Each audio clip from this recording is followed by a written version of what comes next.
y a todas, gracias por estar aquí en otro sitio. Los televidentes también, bienvenidos.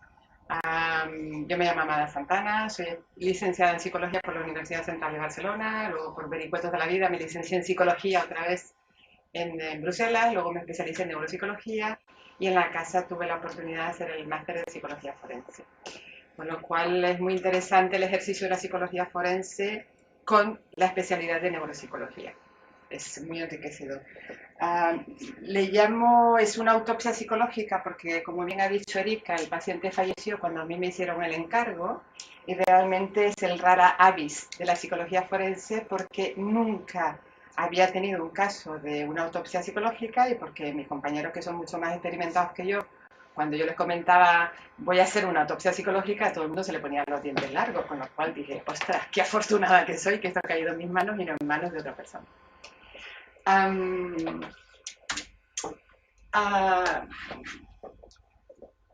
No hagáis caso de la letra, porque yo pongo mucha letra y me gusta más explicar el tema. A mí me hacen el encargo de hacer una pericial de un señor que muere a la edad de 60 años de una neo de colon, un cáncer de colon, muere solo en un hospital. Él refiere a los médicos y a la asistenta social del hospital que no tiene familia y lo entierran en una fosa en común.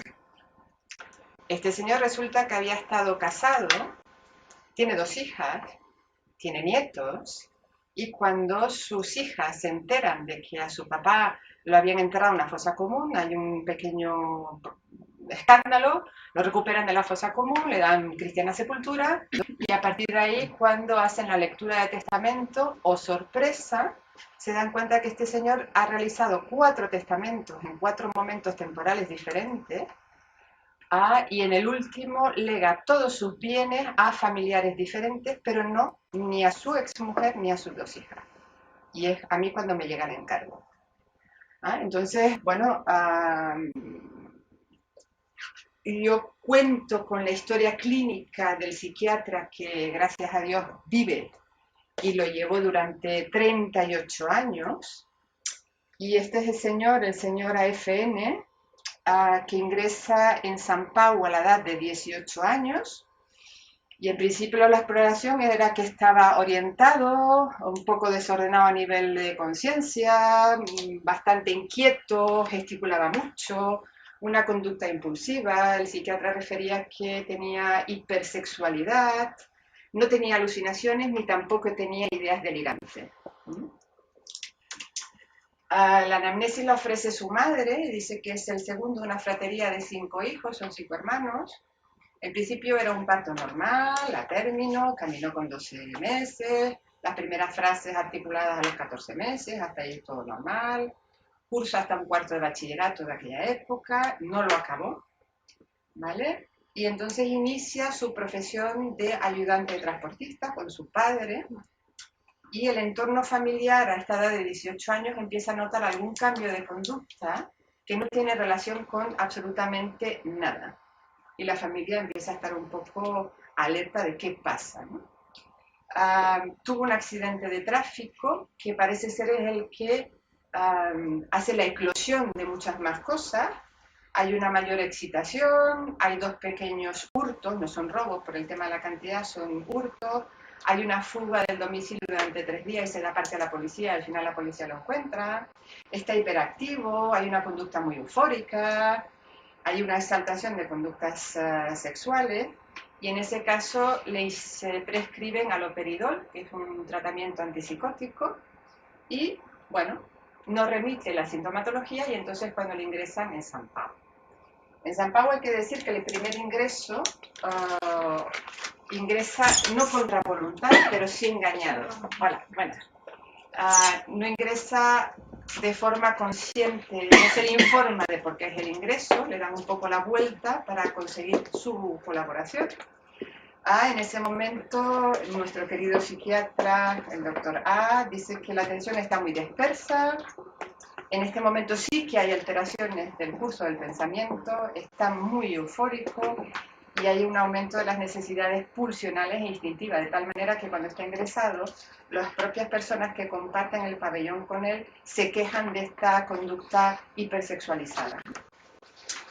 En teoría, bueno, retiene la hipótesis de que debe haber alguna organicidad, puesto que con el haloperidol no responde, y hacen un electroencefalograma cuyo trazado es normal, descartan la hipótesis de organicidad y en el año 72 retienen una enfermedad maníaca. Bueno, se le da una alta definitiva en enero del 1973 por remisión de sintomatología, ¿vale? En principio tenemos un señor que está así como muy eufórico, un poco desorganizado, muy pulsional, muy con esta disprosodia, no responde al haloperidol, un trazado de un electroencefalograma que es normal y una retención de hipótesis inicial que podría ser algo maníaco.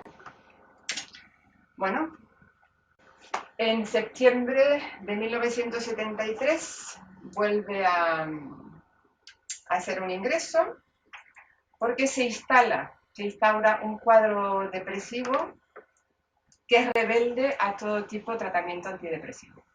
Y aquí el psiquiatra empieza a preguntarse qué pasa a un señor que no responde a antipsicótico y que no responde al tratamiento antidepresivos. Las mímicas, es una persona muy rígida, es un bruxismo brutal y más bien cara de póker, ¿no? Porque eso es el estado semi-estuporoso. En estupor es una persona que no responde muy bien a los estímulos externos. Hay una disprosodia, o sea, hay un trastorno de la musicalidad del lenguaje, hay un lenguaje muy en punto muerto, por decirlo de alguna manera. El señor se adelgaza, parece que esté desnutrido, está desinhibido, hay apatía, o sea, hay una falta de inicio de la conducta, y entonces deciden instalar el tratamiento de antidepresivo por vía endovenosa. Y en ese momento desaparece el contenido delirante. Bueno, vamos bien.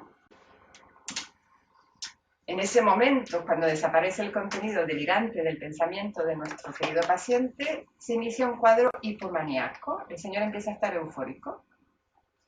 Se fuga del centro en 2 ocasiones y entonces decide que como este señor es resistente a farmacología, en aquella época estamos hablando de 1973, 72, 74, ¿vale? Le hace una terapia electroconvulsiva, ¿vale? Que no es lo que ustedes han visto en las películas, una terapia que se controla con el psiquiatra y los neurofisiólogos y todo el equipo que había en aquel momento en San Pau. Y después de 12 sesiones de electroconvulsiva, bueno, sigue... Hola. Hola, buenas tardes. Buenas. Disculpas. Bienvenidos. Gracias.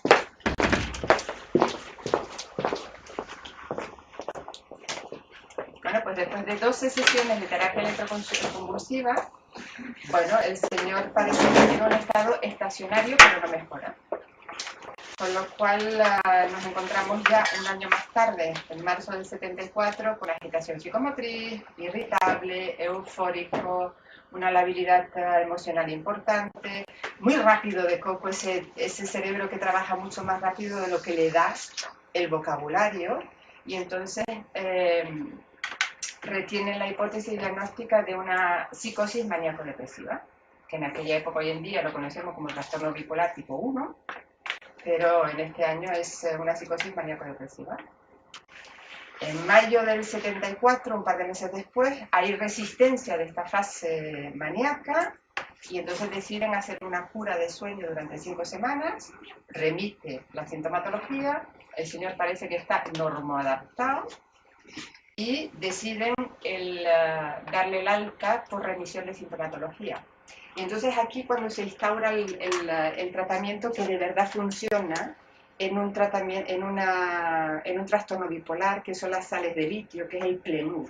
Como nombre comercial se conoce como Plenur. Hay que decir que antes de este año, cuando a él se lo dan, no se lo habían dado por ignorancia del equipo médico, es que no se había sintetizado todavía las sales de litio. Entonces, bueno, como no tenían también muy claro cómo cursaba de una fase depresiva a una fase eufórica con contenido delirante hasta que no se sintetizó las sales de litio y no se las pudieron dar. En principio, con el tratamiento este señor responde, hace sus controles de litemia, está controlado y desaparece todo este contenido hipomaníaco que tenía. Bueno, esto es mucha letra, yo se lo leo. En febrero del 76 hay una alta por remisión completa y hay una buena tolerancia al fármaco. Pero en los apuntes que yo pude conseguir del psiquiatra, que lo ha llevado durante 38 años, refiere que hay una evolución tórpida de un trastorno bipolar, que fue tratado inicialmente con antidepresivos y que no respondió, que fue tratado con haloperidol y que no respondió, y desde que se instaura las sales de litio, o sea, el plenú, el señor está en fase latente. Sin embargo, es verdad que el psiquiatra, en las entrevistas que él mantiene con el paciente, empieza a notar que hay algo más. Y resulta que en la segunda edad adulta de este paciente, hay que decir que ya le dije inicialmente que se había casado, que tuvo 2 hijas, que tiene nietos, él empieza a ser un trastorno delirante de tipo celotípico, cuyo contenido reside en pensar y en estar convencido de que la mujer le fue infiel, con el vecino además, y que las hijas son producto de esa infidelidad, que no son hijas suyas. Con lo cual, cuando yo hablo con las hijas para que me puedan proporcionar toda la documental escrita que tuvieran de su padre, que ya estaba fallecido, me dicen que la vivencia que ellas tienen de su padre ha sido que siempre ha sido, y abro comillas, un cabrón con ellas, que nunca las ha querido y que no entienden por qué. Que cuando eran pequeñas todavía, pero que a partir de que se inicia el divorcio de su madre, este hombre cambia radicalmente. Incluso las hijas lo habían llevado a acompañar, lo habían acompañado a las visitas con el psiquiatra para hacer los controles de litemia y ellas no entienden absolutamente nada. Hay que decir también que este señor en su contenido celotípico se gastó 60.000 euros que están documentados en echadoras de cartas, nigromantes y gente de mal vivir, que le certificaba que lo que él pensaba era correcto. O sea, es verdad, hay una mujer rubia en tu vida que te ha engañado, es verdad que esta mujer con la que tú has compartido tu vida tuvo una aventura con tu vecino, y es verdad que tus 2 hijas no son hijas tuyas, son hijas de tu vecino. Con lo cual este señor, vive afectado de ese trastorno delirante. Hay que decir que cuando el psiquiatra empieza a notar algo más que un trastorno bipolar tipo 1, interactúa con su paciente, le pregunta y le hace reflexionar sobre la posibilidad de que haya un trastorno delirante, y el paciente le llega a admitir que sí, que a lo mejor es verdad, que este trastorno delirante ha podido dinamitar su vida familiar, su matrimonio y la interacción que ha mantenido con sus hijas, pero que de ninguna manera va a aceptar ningún fármaco, más de los que ya le habían dado desde el año 74 hasta el día que se murió, y que de ninguna manera va a permitir ningún tipo de abordaje psicológico. ¿De acuerdo? Bien, ¿qué pasa aquí? Es verdad que este señor tuvo una vida social y laboral normoadaptada, vamos a decir. Siempre fue un señor rarito, con sus cuestiones un poco raritas. Tenía sus costumbres, tenía que dejar el coche aparcado siempre en la misma plaza de parking. Estaba bastante hipervigilante, tenía algún rasgo de paranoia, pero este señor creó una empresa, manejaba bien el dinero, tuvo buenas oportunidades económicas, adquirió bienes inmuebles, vendió, o sea que tenía un buen patrimonio. Pero seguía con su trastorno delirante de tipo celotípico. Y entonces nos encontramos con 4 testamentos. Yo cuando me encarga la pericial me encuentro con 4 testamentos. Uno que está fechado en 1996, donde todavía está casado y todavía no hay una instauración de su trastorno serotípico, donde lega todos sus bienes a la que en aquella época era su mujer y sus 2 hijas.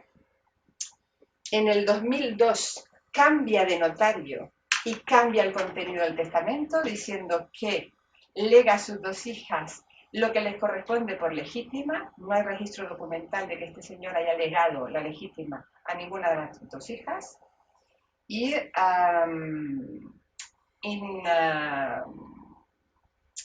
instituye como heredera universal de todo su patrimonio, que estamos hablando de pisos y coches y plazas de parking, a una hermana con la que nunca tuvo relación.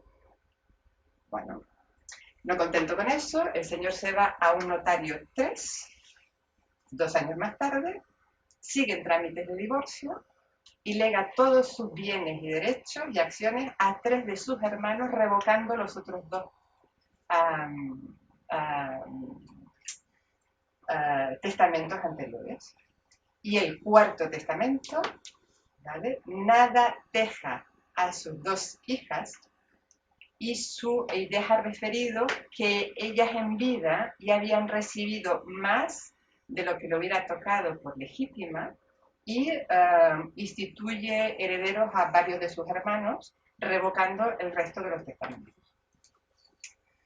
Con lo cual, cuando yo hago la pericial, me encuentro con que hay un señor que está muerto, con lo cual no lo puedo interrogar, ¿no? Por eso es una autopsia psicológica, porque a partir de un hecho y yo tengo que tirar para atrás, revisar la documental de este señor en pleno delirio escribe en círculo. O sea, que yo me pasé 4 meses de mi vida intentando traducir los manuscritos que escribe en círculo, con todo el contenido delirante, que sí es verdad que hay un polvo amarillo que la ha encontrado y la echadora de carta le dijo que sí, que era un veneno para matarlo, para eliminarlo. Me encuentro con facturas por valor de 60.000 euros, como antes les había comentado, a echadoras de carta y demás gente que sí, que le convence que es verdad, que tenía razón, que la mujer le había sido infiel y que estas 2 hijas eran producto de una infidelidad. Y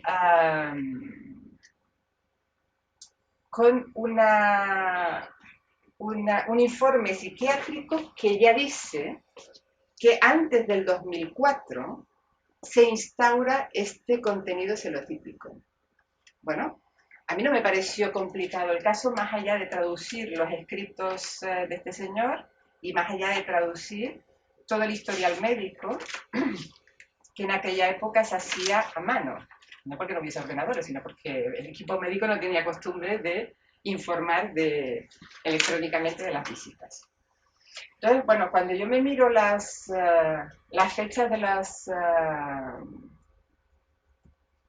los testamentos, veo que el primero todavía está casado, que en el segundo está en trámite de separación matrimonial y que ya el psiquiatra, que lo ha llevado durante 38 años, empieza a sospechar que antes del 2002 ya hay un contenido celotípico. Entonces yo dije, bueno, mi hipótesis es que el primer testamento sí que es válido, pero el segundo testamento y los demás son inválidos. Hay que invalidar esos testamentos. Entonces, claro, la gracia, por llamarlo de alguna manera, era convencer al abogado contrario, que no me aporta ninguna pericial, y a su señoría de lo que es un contenido celotípico dentro de un trastorno bipolar. Y yo normalmente suelo ser muy creativa en los juzgados y soy muy didáctica explicando las cosas. Y entonces, cuando el abogado contrario intenta desacreditarme, leyéndome los párrafos literales que había escrito su psiquiatra documental que yo ya tenía, y dice, bueno, pero es que aquí hay remisión completa de la sintomatología, y yo le explico a su señoría que no es lo mismo remisión completa de una sintomatología que desaparición de una enfermedad. Porque este señor debutó con un trastorno bipolar, que es una enfermedad mental, pero se murió con esa enfermedad mental. Y una cosa es la remisión de la sintomatología florida que tiene un trastorno bipolar, que son las fases maníacas y las fases depresivas, que eso lo tenía regulado con las sales de litio. Recordemos que este señor tomaba el Clinur durante muchos años y las litemias eran correctas. O sea que este señor hacía una buena adscripción al tratamiento. Le explico a su señoría que yo puedo tener un tumor cerebral, que por efecto compresivo puedo tener crisis epiléptica y que en ese caso el neurólogo con buen criterio lo que va a hacer es proporcionarme a carbamazepina, que es el neuroléptico que me tiene que dar para frenar esas crisis epilépticas. Si yo durante un tiempo prudencial no desarrollo ninguna crisis epiléptica, mi neurólogo dirá remisión total de la sintomatología, pero el tumor lo seguiréis llevando a la cabeza. Entonces, bueno, por ahí el letrado contrario no pudo meterme mano.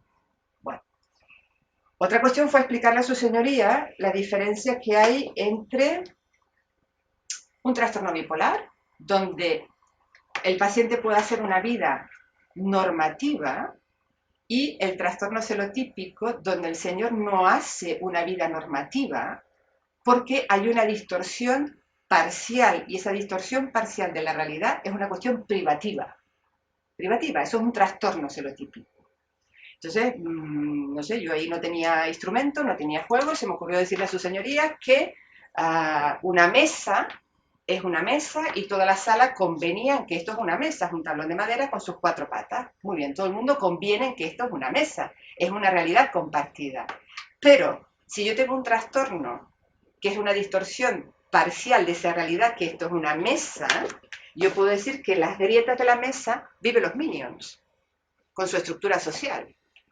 Evidentemente, no se va a notar que yo tengo un trastorno delirante. ¿Por qué? Porque yo convengo con todo el mundo y comparto con todo el mundo que esto es una mesa. Y todo el mundo dirá que sí, que es una mesa. Ahora, no me toquéis las grietas de la mesa.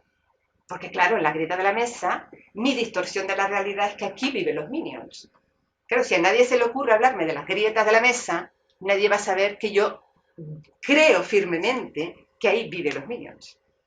Por lo tanto, este señor podía tener una capacidad normativa o normalizada para hacer una vida más o menos funcional, que así fue, ¿vale? Pero claro, nadie tocó su contenido delirante hasta que el psiquiatra se le encendió la bombilla con muy buen criterio y dijo, ostras, tenías un matrimonio que funcionaba muy bien, lo has dinamitado, tenías 2 hijas con las que tenías una relación, no tienes relación con tus hijas, tienes nietos, no los conoces, aquí pasa algo. Y él fue el propio paciente que le dijo, sí, probablemente ha sido mi propia contribución, pero no voy a dejar ningún abordaje ni farmacológico ni terapéutico. ¿Vale?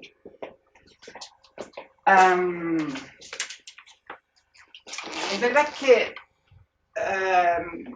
el abogado de la otra parte me dice, bueno, es muy fácil poder hacer el nexo causal entre, porque a usted le conviene, ¿no? Que revoquen los 3 testamentos anteriores y que solo dejen el primero como válido, porque claro, usted le pagan las hijas.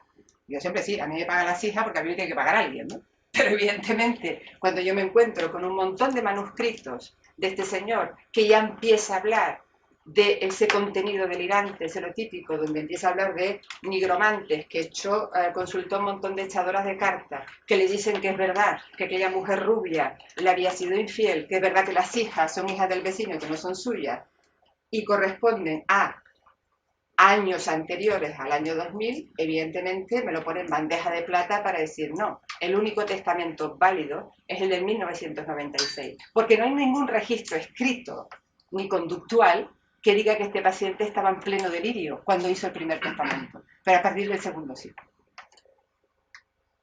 ¿Vale? Y bueno, ganamos el caso. Y muy bien. Preguntaba a su señoría, muy interesada, por qué a este señor no se le instó una incapacidad civil para protegerlo. Mi respuesta fue que no todos los trastornos mentales requieren ni de un curador ni de un tutor. Un curador es aquella persona que te adscribe el juzgado para proteger tu patrimonio. Recordemos que este señor tenía una vida profesional y social normativa dentro de su rareza, ¿vale? No malgastó, al contrario, creó una empresa, la vendió, tuvo beneficio, compró bienes inmuebles, y tuvo un buen patrimonio, por lo tanto, por lo cual no había necesidad de instar un proceso de incapacitación. No había que protegerlo de un despilfarro de su patrimonio, por lo tanto no había que incapacitarlo.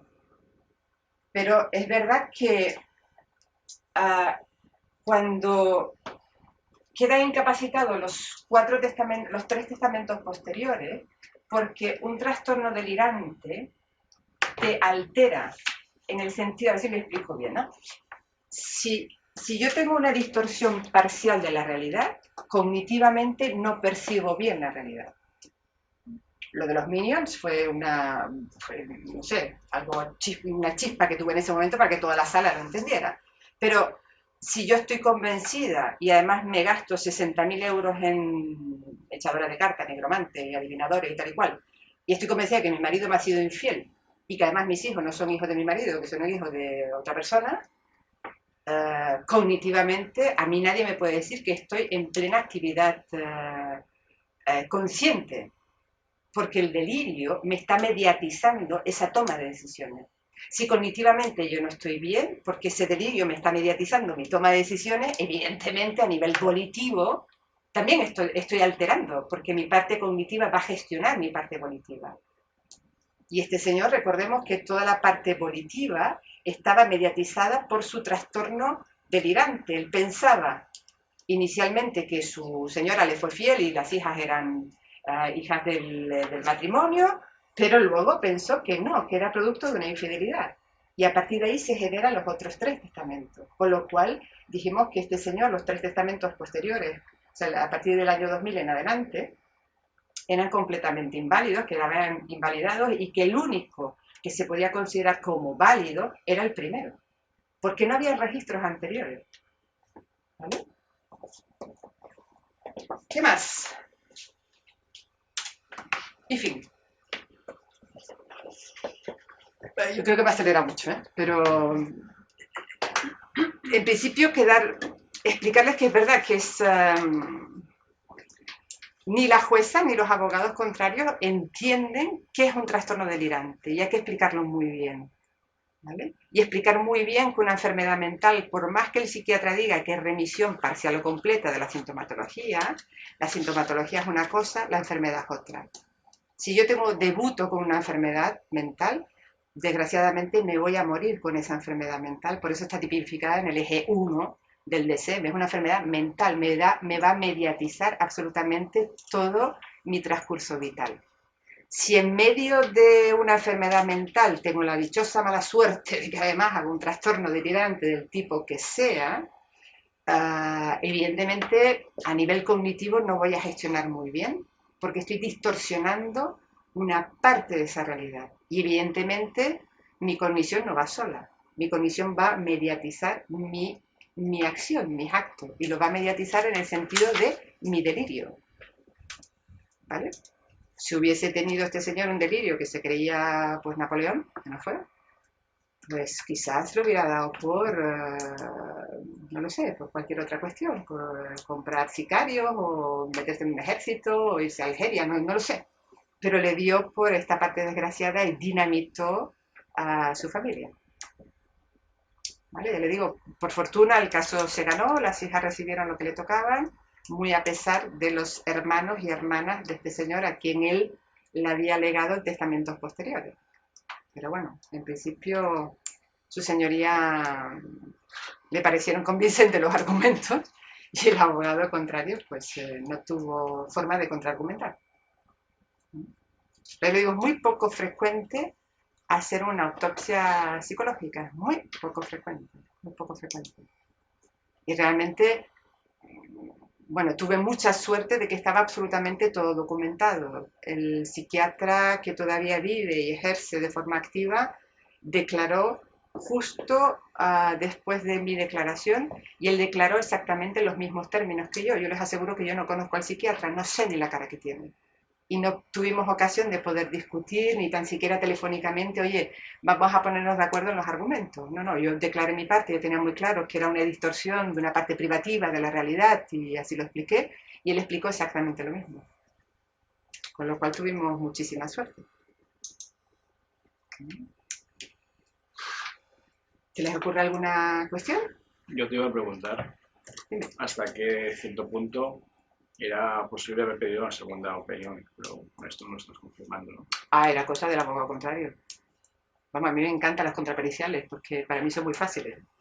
A mí me requiere mucho más trabajo coger toda la documental, interrogar a la gente, entrevistarla al cliente, a la unidad familiar, si me toca, y hacer todas las pruebas, corregirlas, interpretarlas y jugar un poco con las escalas, que me presenta una contrapericial. Yo me pongo las gafas de criticar el escrito y te lo desmonto inmediatamente. Pero no criticar, sino confirmar lo que tú decías, ¿no? no me presentó ninguna contrapericial. No, pero que después, cuando has dicho que el psiquiatra que lo llevaba...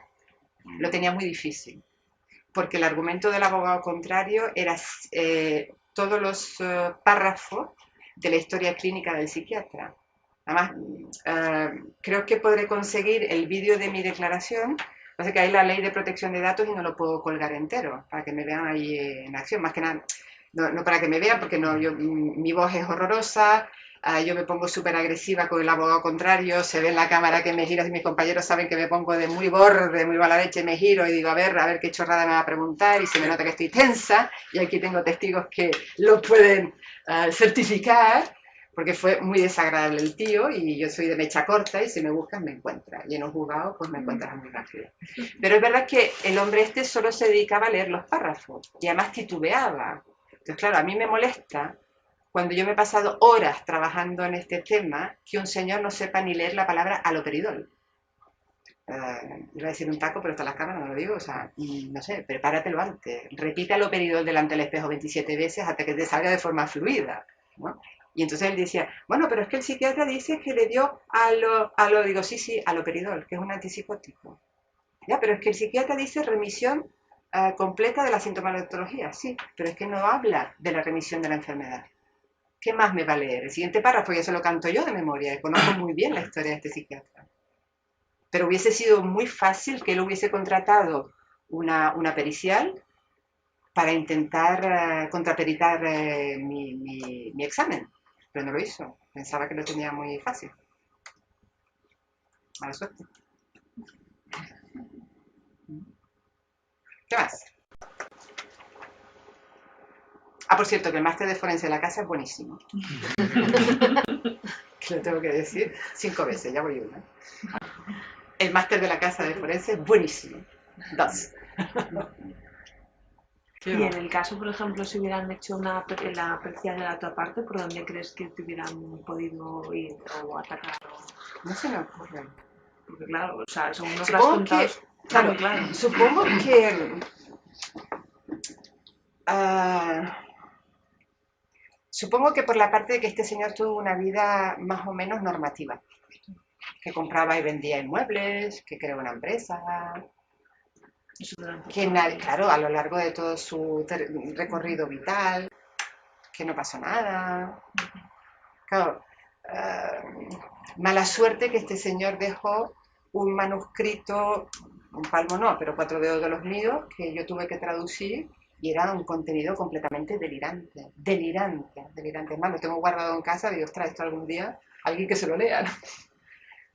Más allá de mi enmienda, porque igual lo interpreta de otra manera. Pero como no se me hubiese ocurrido eso, igual hubiesen podido tirar por ahí.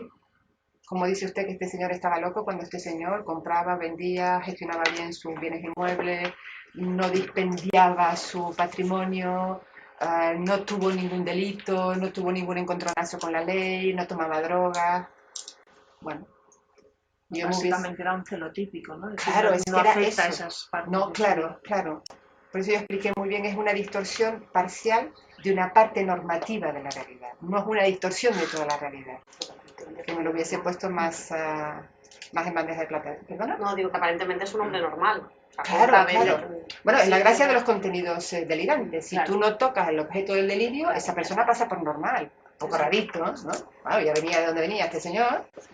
Un poco rarito, un poco suspicaz, ¿no? Un poco paranoico, un poco psicorrígido, había que aparcar el coche siempre en el mismo sentido, dejando los espacios a los lados, porque si no, no le cuadraban las cosas. Pero más allá de eso, ¿cuánta gente rarita tenemos alrededor?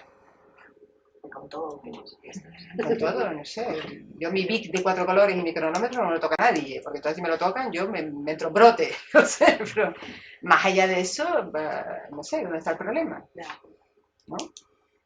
Claro, el problema es si yo pienso que mi marido, mis hijos no son hijos míos y que yo soy virgen, porque me hicieron una inseminación artificial y porque parí por cesárea. Entonces yo soy virgen. Eso sí que es un problema. Pero, no sé, que no me toquen mis cosas no me parece tan anormal. Y quizá incluir una pericia, algún grafólogo que pudiera examinar la escritura notarial ¿No para se le ver si ocurrió? cambiara, ¿No se le ocurrió? A la parte que fuera contraria. circular la firma o la escritura previas, para saber si en ese momento estaba acusando un delirio. Bueno, es que cuando yo interpretar me refiero a leer, ¿eh? Con lupa, con mucha paciencia, a veces con una copita de vino, para poder interpretar aquello. Y empiezo a leer, que por cierto hay un autor alemán que escribe así en circular, que ahora no recuerdo el nombre de este autor. ¿No? Sí, sí, ¿quién es? Que escribe Sí. así, no me saldrá el nombre. No. Y empiezo a leer que sí que es verdad que el polvo amarillo, sí que es verdad que la echadora de cartas, sí que es verdad que no sé qué. Y recibo por valor de 60.000 euros de toda esta gente que le confirma su contenido delirante, no sé, ¿qué grafólogo te va a decir que esa no era su escritura si el señor ya estaba muerto y enterrado? Es pues la mayor prueba, de alguna forma. Yo creo que sí. El Esa, comportamiento no normativo. claro, esa y el psiquiatra que lo trató durante 38 años. Eso fue brillante, fue brillante.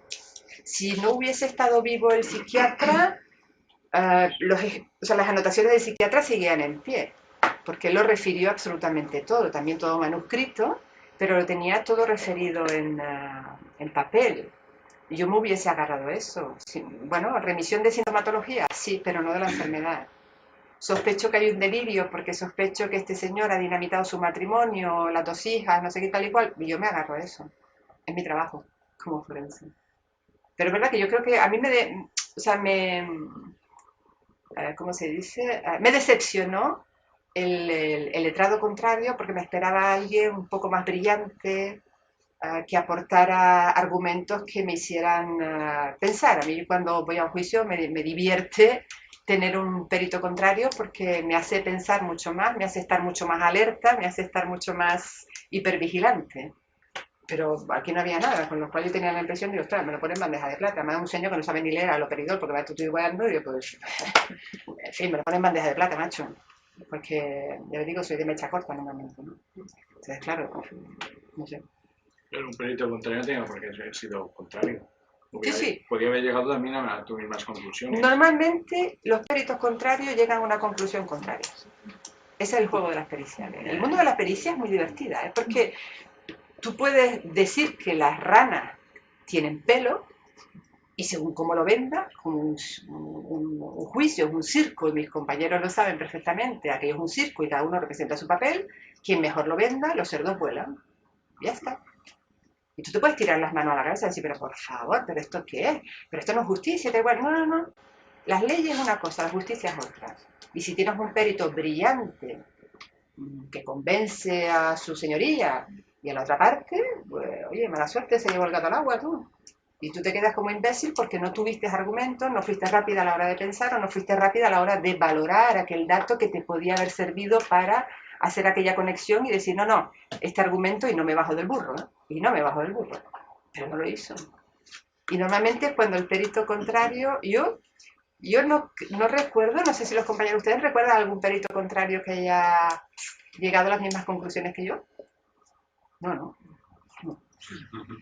Yo no me considero una perito brillante, pero yo me considero una perito muy coherente.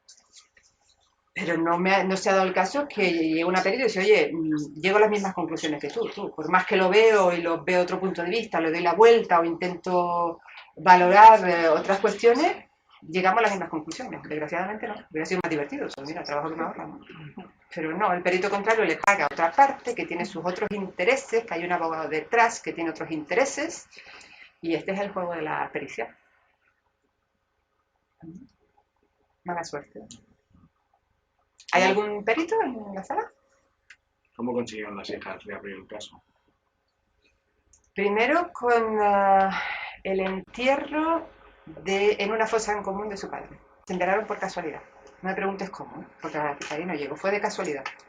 Y con la lectura del testamento dijeron, no, esto no puede ser normal. Nosotros no hemos cobrado nada a la legítima.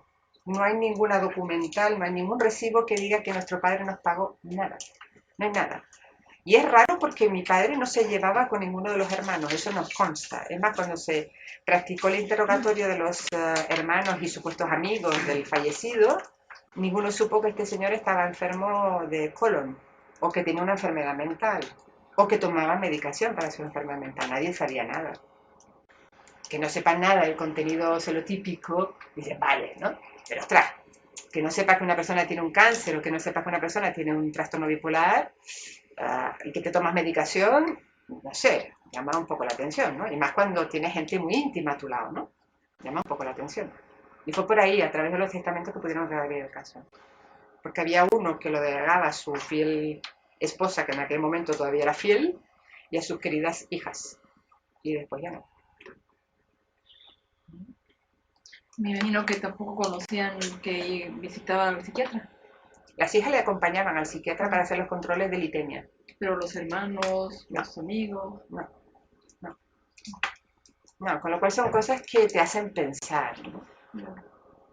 ¿Tú ibas a hacer una pregunta? Sí, lo que no entiendo es cómo puede ser que de una pericial de acusación a una defensa, o sea, puedan llegar a ser incluso antagónicas, o sea, a mismas pruebas, con objetividad y rigor, o sea, la interpretación es limitada. Depende de que No. te pague. Ay, qué gracioso. Sí, pero esto no te expone a una contrapericial después que te deja a ti como dudoso profesional, porque claro, si... Dudoso profesional, todo depende de la ética, que no tiene que ver con la estética. Vale, que hay gente que se confunde. Ya le digo, yo me considero una perito muy coherente, y si no lo veo claro, o me huelo que hay algo detrás, que alguien me está ocultando información, yo no cojo el caso. Yo cojo el tema principalmente porque me divierte. Si no me divierte, no lo cojo. O sea, ahora llevo entre manos una mamá que tiene un niño, que se divorció porque el marido se descubrió homosexual, enhorabuena, tiene su nueva pareja, y el papá ahora se descuelga con que quiere la custodia compartida de este niñito. Y la madre dice, ni hablar, me opongo porque este papá nunca se ha hecho cargo de este niño. El referente principal de mi hijo soy yo. Y bueno, no sé, vamos a verlo, vamos a ver las capacidades de este padre, porque igual el hecho de que sea homosexual, si no te molesta, tampoco impide que este señor ejerza la patria potestad de forma compartida, ¿no? Bueno, y yo he entrevistado a este papá, tiene un perfil estupendo, tiene buenas capacidades, buenas aptitudes parentales, tiene un buen horario que le permite los cuidados de su hijo, y yo le dije a la abogada, no te presento el informe. O sea, lo voy a cobrar porque lo tengo hecho, pero no lo presentes al juzgado porque a tu clienta no le va a venir bien. Búscate otro perito. Evidentemente a mí me hubiera sido mucho más fácil decir, sí. ¿Qué quiere? ¿Oposición frontal a la custodia compartida? Faltaría más, hombre. Pero yo voy mucho al juzgado. Mucho. Y llega un momento que nos conocemos todos. Pero esto se da en otros sectores, es decir, el perito forense, el médico. ¿Pasa igual estas diferencias? Pues... Mira tus colegas que dicen de eso. Y en abogados, supongo. Los abogados. Bueno, es un sistema un poco complejo, ¿eh? Porque el abogado tiene un cliente. Sí, pero hay muchos Y el que cliente se retiran. paga. Hay muchos que se retiran, ¿no? Dime. Que hay muchos que se retiran, hay muchos abogados que se retiran, sobre todo los de oficio, cuando les toca, yo qué sé, defender a un violador, hay veces que ya se cuadran y se retiran. Bueno, sí, pero yo te estoy hablando, por ejemplo, de temas penales. Yo no llevo abuso sexual infantil, nunca me gustó, solo tuve que asistir 2 veces. Asistí al forense que hacía la intervención y yo dije que yo no llevaba estos temas que no me gustan. Además hay los equipos de valoración forense, el juzgado de Girona, que lo hacen muy bien, y los juzgados de aquí de Barcelona lo hacen muy bien, yo no lo llevo. Pero sí que tuve que defender a un señor cuya señora lo acusaba de maltrato físico, de agresión, y a mí me olió que de entrada aquello era una causa de un divorcio para llevarse a la niña fuera de Cataluña. Le digo, bueno, es igual, es mi hipótesis, yo voy a comprobarla, vamos a ver qué pasa. Cuando me encuentro con este señor, es un señor cortito, limitadito, de entendederas, filiado porque le tuve que pasar un Tony 2, que es un test de inteligencia sin carga semántica, porque el WISE es un poco pesado. Entonces paso el Tony 2 y sí, está limitadito, pero un señor que es un buen trabajador y que lo único que tiene es que es un señor muy obsesivo. Obsesivo como que necesita colocar los platos de la mesa en la misma dirección y las pinzas de la ropa tienen que ser todos de los mismos colores. Las azules, las verdes, las amarillas y tal, porque es que si no este señor se pone ansioso, es un obsesivo. Bueno, cuando yo le paso pruebas de aptitud y de valoración de riesgo, porque yo tenía que valorar el riesgo de una conducta agresiva, yo me encuentro que por más que pincho a este señor, intento que salte conmigo, ¿vale? No salta, no salta, lo único que hace es apretarse las manos y decir, ostras, que ya sé que me haces una pregunta, pero es que no te puedo contestar, es que no sé la respuesta, no puedo, no puedo. Si hay un señor que te dice que no puedo, que es incapaz ni de mirarme mal, porque la agresividad no solamente es pegar, es mirar mal, contestar mal, hay otros registros conductuales de agresión, no es capaz de hacer nada de eso, y ostras, pues no creo, el riesgo de que este señor cometa una agresión contra su pareja es bajo. Digo es bajo, porque como estamos tratando con conductas humanas, el riesgo cero no existe. Porque vamos, igual a mí en un momento determinado me pinchas mucho y te suelto un guantazo. Y yo soy una señora muy agradable, en principio, ¿no? Pero claro, vete a buscarme las circunstancias, ¿vale? Y efectivamente todo el tema fue para tener un divorcio rápido, o sea, ella quería conseguir una condena de este señor y poderse llevar a su hija a Andalucía. Realmente lo consiguió, ¿no? Pero mala suerte, pero no salió condenado. Yo explico muy bien en el juzgado también la diferencia entre posible y probable, que eso también a los jueces no les queda muy claro y es labor de los peritos forenses explicarlo muy bien. O sea, ¿posible es que yo me muera? Sí, claro, es posible, ¿no? ¿Es probable que lo haga ahora mismo? Hombre, si no tengo factores de riesgo va a ser poco probable que ahora mismo me dé un infarto. Hombre, si tengo hipertensión, soy dilipémica, soy obesa, no hago deporte y tal y cual y fumo como una carretera, la probabilidad aumenta. Pero si no tengo esos factores de riesgo asociados, la probabilidad es baja. Y yo siempre hablo de riesgo bajo. Pero, como todo, es una cuestión de ser coherente y honesto. No hay más que eso. Pero sí, ante la misma persona hemos encontrado peritos contrarios muy divertidos que se empecinan en que el paciente es un simulador, por ejemplo. Y tus compañeros que están detrás lo han vivido conmigo. Y empecinado en que es un simulador. ¿Pero cómo va a ser un simulador? Ha tenido un accidente, tiene una artrodesis de muñeca, no puede hacer la extensión de la muñeca. Este señor tenía un grado de ansiedad X, pero tenía sus válvulas de escape, practicaba esquí, motocross, deportes de riesgo, era un gran deportista. Ahora no puede hacer nada de eso, la ansiedad se lo come y entonces va con benzodiazepinas de rescate y un tratamiento de fondo que está afiliado por su psiquiatra. Tiene ingresos en urgencias cada 2x3. Y están filiados, están documentados. Desde que sale de su casa hasta que llega a Barcelona, que puede conducir una moto, no la de alta cilindrada que conducía antes, sino una moto pequeña, él visualiza cuántos centros de asistencia de salud hay y cuántos hospitales hay por el camino por si le diera una crisis de pánico.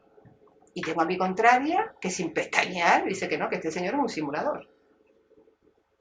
Pues nada, porque el operador jurídico tome sus decisiones, yo no tengo que tomar decisiones, yo presento técnicamente, pues soy el técnico de la lavadora, yo presento técnicamente el perfil de este señor y el juez que tome su decisión. Pero sí, es muy divertido esto de la forense. Es cuestión de cómo lo venda. Va mucho más de parecer que de ser. No es así. Tienes que documentar muy bien las cosas. Yo nunca emito opiniones personales. Cuando alguien me dice, oiga, ¿cuál es su opinión? No es interesante para el caso. Mi opinión no importa. Sí, pero ¿cómo entonces medimos el prestigio de un psicólogo forense? ¿Por el número de casos que gana o por el número o por los casos que él llega a una conclusión y viene otro detrás en una contrapericial y llega a la misma conclusión? Eso es un buen criterio. Y lo lógico que sea así. Eso es un buen criterio. La replicabilidad, ¿vale?, de tu informe. Si tu informe es replicable y hay otro compañero o compañera que llega a la misma conclusión que tú, es un buen criterio. Es un buen criterio. Pero sobre todo la coherencia. O sea, yo tengo un niñito de 8 años que me cuenta algo y el relato es internamente consistente, es coherente y yo puedo medir el sufrimiento emocional de ese contenido del relato, no solo por pruebas psicométricas, sino por además todo lo que es el lenguaje no verbal. Y se lo explico a su señoría, por más que la parte contraria me diga que es que el niño es una tontería, porque total, no sé cuándo, no sé qué, el juez puede interrogar al menor con el Ministerio Fiscal delante. Si el juez, si el niño le cuenta exactamente lo mismo, que no es un relato aprendido de memoria, ¿vale? Sino que es un relato personalmente vivido en el tiempo y en el espacio, y lo explica así a su señoría y al Ministerio Fiscal, yo el piropo más bonito que me han dicho es una jueza que me dijo, oiga, usted es un perito muy coherente. Digo, pues sí, es un perito muy coherente. Pero realmente prestigio no va por casos ni por los miles de euros que te lleves por una pericial, ni por el abogado con el que trabajes, que tenga más renombre, menos renombre, porque todos tienen un pasado que ocultar. Yo creo que es coherencia interna, hacer bien tu trabajo, estar muy lo máximo de seguro que puedas, emitiendo aquellas consideraciones y emitiendo aquellas conclusiones y sabiendo lo que te juegas emitiendo aquellas conclusiones. Evidentemente todo el mundo tiene un precio, yo tengo el mío, pero como nunca nadie me lo ha pagado, pues sigo trabajando. Pero sí, todo el mundo tiene un precio. Pero sí que sería un buen criterio la replicabilidad, igual que con las pruebas, ¿no? Porque el PAI es bueno, o porque el Milon es bueno, porque es replicable y en el tiempo daría los mismos resultados. Entonces con las periciales podían hacer lo mismo, pero no hay gente que se tome ese trabajo. Y más luego a veces varía tanto, ¿no? El resultado real de esa pericial con la línea que le quiere dar el cliente, que Claro, al final es claro. lo que te paga. Y después tú piensas que un informe pericial está circunscrito a las circunstancias concretas que originaron esa demanda. Si las circunstancias cambian, ese informe ya no es válido. Por Además, tanto, no es replicable. Exactamente, ya no es Que hay replicable. mucha también. Claro. Entonces, claro, jugar con el factor humano es tan divertido como eso. Y el mínimo cambio, las circunstancias, deja... Bueno, depende si generan un gran cambio o no. Todo depende. Le digo, la forense, el mundo de la forense, que por cierto en la casa hace un máster estupendo, van 3, ¿vale? Es buenísimo. Todo depende de las circunstancias. Todo depende de las circunstancias. Aquí tienen muy buenos profesionales dando clases en el máster de forensía, 4. ¿Vale? De verdad. Ahí hay 2 compañeros que lo hacen realmente... ¿Estáis contentos o no? Sí, muy contento. Sí, ¿no? No, sí. Estamos muy contentos. Además, yo luego los voy arrastrando por todos los juzgados de Cataluña, o sea que todavía es más divertido. No sé, es una cuestión de coherencia. ¿Cómo crees tú que eres un buen psicólogo? Porque el paciente te dice que está muy contento vengo contento a la sesión, ¿por eso eres buen psicólogo? No, para mí intuitivamente era lo que decía antes, ¿no? Que otro pueda llegar después y llegar a una conclusión parecida a ti. Entonces Bueno. es que hemos usado herramientas parecidas y aplicas un mismo criterio, digamos, ¿no? Normalmente Una misma lógica a la hora de... se suele coger, por eso hay un perito, una contrapericial y a veces hasta un tercer perito, que está en la sala y se produce el careo, que es una confrontación de los 2 peritos, y un tercero que toma nota y el juez le puede preguntar, ¿lo que dicen estos 2 es verdad o se le va la pinza? No, es correcto. ¿Lo que dice A es verdad? No es correcto. O sea que lo que dice B es correcto, sí, lo que dice B es correcto. Pero hay muy pocos casos donde haya clientes que tengan tanto dinero como para pagar 2 periciales. ¿Vale? Muy pocos casos.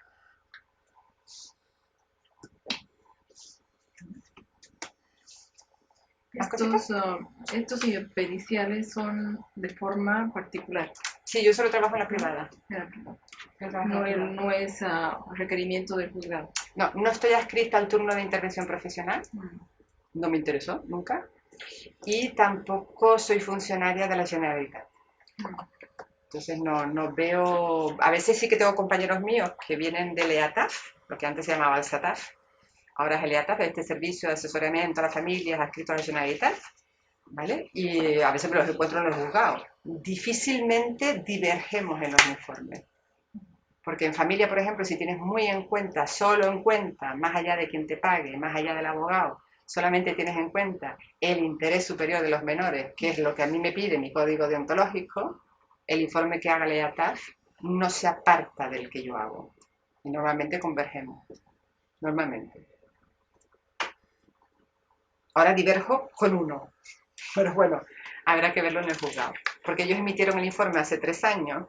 Yo he vuelto a ver a ese niño ahora, muy reciente, y las circunstancias por las que la jueza en su momento se pronunció en un sentido, ahora se han revertido. Y ahora las circunstancias sí que han cambiado. Con la cual la jueza se va a tener que pensar la sentencia que inicialmente dictó. Porque las circunstancias de ese menor han cambiado. Y es un buen trabajo que ha hecho ese papá con ese niño. Pero no, yo solo ejerzo en la privada, que me permite decir sí, no me gusta, uy, llama a otro, no me interesa, no me divierte. Y que el tiempo generalmente se toma, hacer, ¿no? Realizar Hacerlo. Depende del tema. Depende del tema. Yo, no sé, depende. Una pericial de familia de 2 menores, un papá y una mamá, igual puedo estar 1 mes. Depende del tiempo procesal que tenga el abogado, que me diga, oye, necesito el informe para de aquí a 3 semanas. Yo digo, bueno, pues primero cito una parte, luego los niños, luego la otra parte, tengo que corregir, interpretar, escribir, que eso requiere, son 10 horitas de trabajo, 2, 3 semanas, y con esta pericial a mí me ocupó 4 meses de mi vida, y mucho estrés, muchísimo estrés. Pero tuve que interpretar mucha documental. Normalmente, en casos de familia, el vaciado yo lo hago muy rápido, porque a mí solo me interesa, pues no sé, la sentencia de divorcio y las medidas provisionales. Ya está. Yo ya me hago el cuadro de qué se dijo en el juzgado y qué firmaron los progenitores. Y a partir de ahí yo cito a las partes, a todas las que hagan falta. Pero 2, 3 semanas mínimo. Y si en caso de que la otra parte no se quiere presentar, Tengo un muchos problema papás, de divorcio y todo eso. muchos papás que me han enviado a hacer puñetas. Bueno, trabajo que me ahorro. Trabajo que me ahorro y tengo que hacerlo constar en el informe. Hay una limitación técnica, puesto que el otro progenitor, fulano de tal, que tal día le envía un burofax, no se ha presentado ni ha tomado parte, ni ha tomado contacto con esta parte, con lo cual el informe tiene una limitación técnica, porque no he podido valorar toda la unidad familiar. ¿Sabes? Ser honesto. Claro. Y además que ya es, en cierta forma es parcializado. Evidentemente, yo solo he visto una parte, pero no he visto la otra. Y solo puedo hablar de la parte que yo he valorado. Véase la mamá o el papá y el niño. No puedo ni mencionar a la otra parte. Más allá de lo que el niño refiera, que entonces va entre cursiva y encomillado. El niño refiere que su papá le pega con un palo de madera. El niño refiere, preguntado sobre su papá o la figura paterna, el niño refiere que su papá le da besitos en la boca. Nada más. No puedo emitir ninguna consideración sobre una parte que yo no he visto.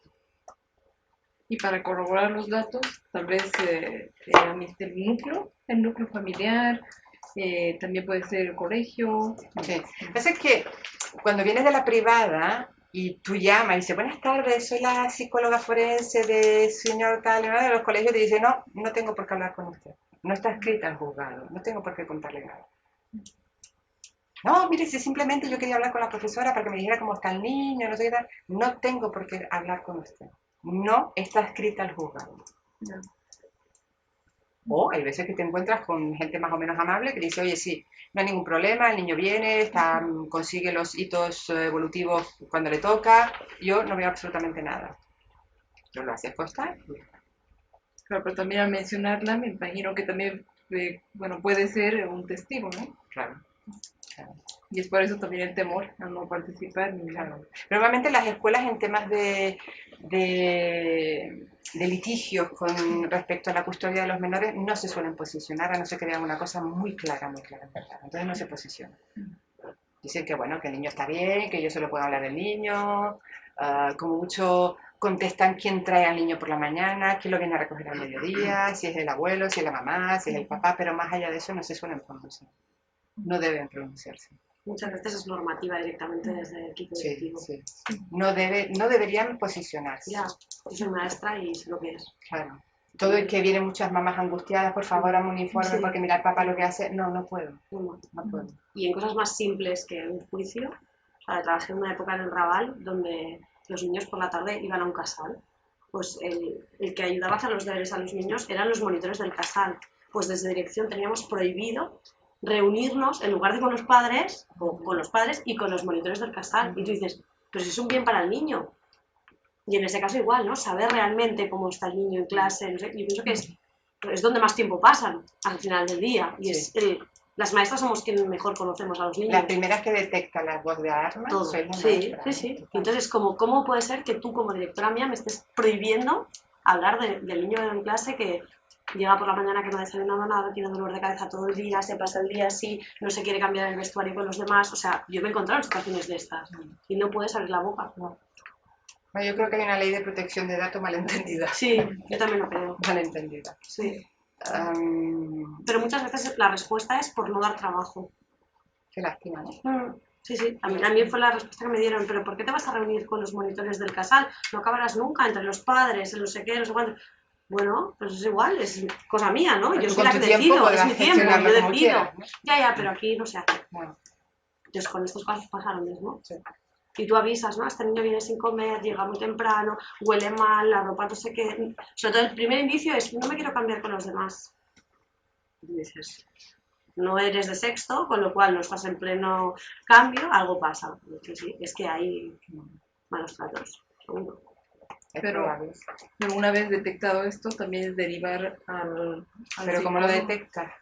Bueno, ¿no? Todo lo que ella menciona. Sí. Ya, pero es una leve sospecha. Claro. Tú puedes dar parte a su superiora llamar a servicios sociales y servicios sociales que gestione con los medios que tiene para gestionar ese tema. Entonces pero llamar también, a filas a quien tenga que llamar. Claro, pero también dentro del colegio al psicólogo, al tutor, ¿no? Bueno, en los colegios públicos no acostumbra a haber psicólogo. Claro. Eso para empezar. Eso para empezar. Para continuar, yo la única vez que he podido hacerlo ha sido bajo mano, porque en el Raval teníamos, en las entrevistas de padres venían traductores y mediadores, porque la mayoría de padres no hablaban ni catalán ni castellano. Y entonces tú estás obligado a hacer la entrevista en catalán o en castellano. Yo no me voy a poner a hacer la entrevista en inglés porque ni yo me voy a sentir cómoda ni él tampoco. Entonces, ¿qué pasaba? Que en alguna ocasión te venía la mediadora que conocía muy bien a las asistentas sociales y con lo cual, bueno, oye, por echar un ojo porque este niño tal, porque pasa esto, porque pues a partir de aquí empiezas a mover fichas. Pero desde dentro no podemos hacer nada y lo ves. Sí. O sea, un día entro a clase y me encuentro un niño así. Le digo, Simon, ¿qué pasa? Hoy no me preguntes nada, porque tengo mucho dolor de cabeza. Y yo así, digo, ¿qué te pasa? Digo, ¿has desayunado? Y me dice, es que he abierto la nevera y lo único que había en la nevera era una loncha de mortadela, esa que comemos nosotros los musulmanes. Digo, sí. Dice, toda seca, claro, no me iba a comer eso. Y te quedas así, dices, ¿cómo?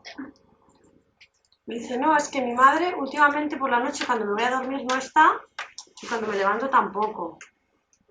¿Y quién te ha traído a la escuela? He venido solo. Abres la mochila, un niño de sexto de primaria, ¿eh? Abres la mochila, ves que lleva el equipo de hace 2 días de deporte, todo revuelto en la cartera, y digo, ¿y esto? Es que, ¿qué cenaste ayer? Nada. Yo iba a trabajar cada día con una bolsa de zanahorias, una de manzanas, mandarinas, porque... Es que hay realidades que son abrumadoras. Mucho. Y muchas veces cambiar la realidad solo depende de la voluntad de alguien. Y hay personas que no tienen voluntad de cambiar las cosas. Por eso, porque hay mucho trabajo, porque para qué te vas a complicar, te vas a meter en un problema, uy, déjalo. Así te lo he visto. Uy, hay tantos que están así, total, ¿para qué? Tú no puedes cambiar nada. No puedes cambiar nada. No puedes conseguir que estos niños aprendan. Total, son niños del Raval, no vas a sacar nada de ellos. Y puedo asegurar que aprendieron mucho. Yo aprendí muchísimo más que ellos, pero puedo asegurar que aprendieron mucho. Pero con un profesor liga no vas a sacar nada de ellos, es como... Un equipo directivo. Pero es que hay muchas realidades. Es un grupo que no lo quiere nadie. Me llamaron del departamento. Pero menos vocacional no puede ser, ese profesor o ese, no sé. Pues me llamaron del departamento y me dijeron, hay esta plaza, puedes renunciar a ella. No, empieza mañana. Me citan en el equipo. Llama a la directora que te está esperando como va de mayo. Llego allí y me dice, no, es que no hay nadie que quiera entrar en esa clase. ¿Qué tiene esa clase? Bueno, vamos a ello. El único consejo que te doy es que entres como la teniente O'Neill. Y yo digo, bueno, sí, puedo entrar como la teniente O'Neill, pero si yo no quiero a estos niños no van a aprender. Con lo cual me tendré que aflojar después. Entonces, son situaciones límite, muy chungas, que pensamos que eso pasa en la otra punta del mundo y está pasando aquí. Entonces empiezas a intentar querer a cada uno de ellos y a conocerles y a ver sus realidades y dices, ¿cómo puede ser que vivan así? y que no haya nadie detrás que esto pueda decir, oye, este niño está recibiendo malos tratos, este otro le están machacando los compañeros de fuera del colegio, o sea, son situaciones que pasan y no hay nadie que Es muy triste porque eso se llama sobreadaptación, que es una adaptación patológica. Y hay muchísimas personas a nuestro alrededor que sobreviven sobreadaptándose, que no se sobreponen, se sobreadaptan porque no tienen herramientas para poder cambiar ese entorno. Entonces se sobreadaptan. Y sobre todo niños sobreadaptados un montón. Mucho, sí, sí. Claro, luego decimos que cómo no son capaces, ¿no?, de buscar trabajo como hacemos nosotros o no sé qué, pero es que un niño con 6 años que ha vivido todo lo que ha vivido, ¿cómo le puedes pedir peras al olmo? O sea, ¿cómo quieres que se sepa las tablas de multiplicar? Si lo que le tienes que enseñar es a no matarse a la hora del patio, que era lo que hacía yo. Yo cada día iba al CAP a mediodía, o sea, a la hora del patio, porque el que no venía que le habían roto un dedo, le habían hecho sangre, el que no le habían arañado, el que... Y fue lo primero que trabajé, porque es, no, a mí, que no sepas matemáticas ahora mismo me importa un pepino. O sea, lo que me importa es que te adaptes aquí, que respetes a tus compañeros, que quieras a la gente a tu alrededor, que valores cómo te ayuda. Son situaciones que cuando ves esos experimentos, en plan, la justicia, los servicios sociales, el colegio, que es quien puede arropar a estos niños, y nadie hace nada, es como, ¿por qué? Yo te digo, las leyes es una cosa y la justicia es otra. Sí, sí, sí, Y me la ha gustado realidad mucho esa frase. Y la realidad es otra. Y la realidad. Pues hay una situación en un centro de salud sería tan normal llamar a servicios sociales y pam, pam, que se cargue de la situación. No sé cómo tampoco. Pero mira, incluso a nivel de tráfico, como mi especialidad es neuropsicología, aquí, por ejemplo, no se planteó el debate en su momento de que cualquier persona que tuviera un daño cerebral adquirido, véase un traumatismo craneoencefálico, una hemorragia, una exéresis de tumor y que dejara problemas cognitivos y o conductuales, se diera parte a la entidad que le toca para que retirasen inicialmente el carnet de conducir. Fue un escándalo. ¿Cómo? ¿Yo? Y voy a romper la confianza médico-paciente y yo no voy a denunciar a mi paciente. Perdona, es que no lo estás denunciando, estás dando parte de una situación. Y será la entidad que le toque, en este caso tráfico, que pueda valorar a este paciente y que haga o no una retirada preventiva de ese carnet de conducir. Esto aquí no está regulado. Donde yo me formé en Bélgica, sí. Inicialmente el médico informa desde la UCI qué pasa con este paciente. Hay una trombosis en la arteria cerebral anterior, no sé qué, con afectación de tal y pascuales.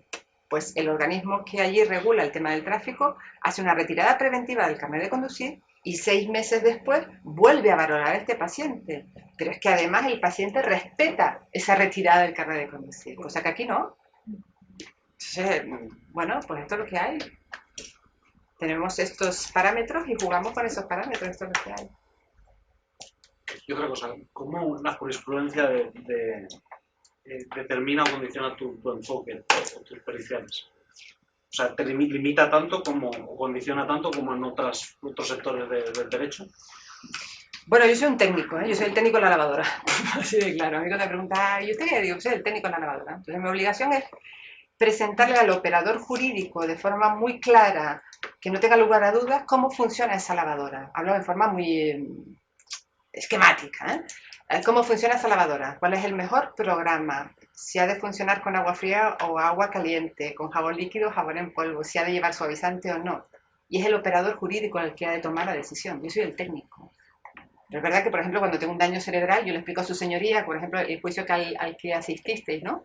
A un señor que hacía 10 años que había tenido un accidente de moto, con un traumatismo craneoencefálico muy severo, debutó con un Glasgow 3, que es un nivel de conciencia casi de un muerto, porque no responde a órdenes, no hay respuesta al dolor y no hay apertura espontánea de ojos, eso es un 3, ¿vale? Un muerto, frente al Glasgow 15, que somos los que estamos aquí, ¿no? Este señor debutó con un Glasgow 3, recuperó, pero tenía un factor muy importante que le condicionaba su evolución, que era la anosognosia. Este señor no era consciente de tener un problema cognitivo. Este señor era uno de los 3 mejores abogados que había en Cataluña en un tema muy concreto. Nunca más pudo ejercer. Nunca más.